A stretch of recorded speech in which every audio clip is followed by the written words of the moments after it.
नाशिक लोकसभा निवडणूक 2024च्या अनुषंगानं नाशिक शहरामध्ये कायदा आणि सुव्यवस्था अबाधित राहावी,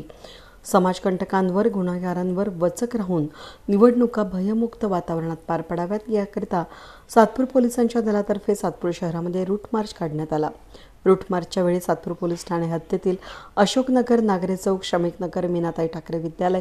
बोलकर व्हॅली, राधाकृष्ण नगर, श्यामलाल गुप्ता विद्यालय, रेणुका माता मंदिर, स्वामी समर्थ महाराज केंद्र,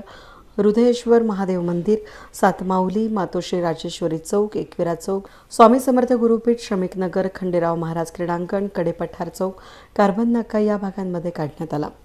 या दरम्यान रूट मार्च प्रसंगी सातपूर पोलीस ठाण्याचे वरिष्ठ पोलीस निरीक्षक सोहम माचरे, गुन्हा शाखेचे पोलीस निरीक्षक विश्वास पाटील, पोलीस उपनिरीक्षक बटुळे, पोलीस उपनिरीक्षक नळकांडे, पोलीस उपनिरीक्षक गांगुर्डे, अंमलदार पुरुष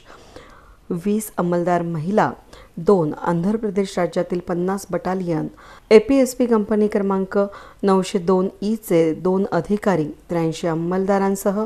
सातपूर पोलीस ठाण्याचे सागर गुंजाळ, विलास गीते, भूषण शेजवळ यांच्यासह अधिकारी आणि कर्मचारी उपस्थित होते। वीज न्यूजसाठी प्रतिनिधी कमलाकर तिवडे, सातपूर।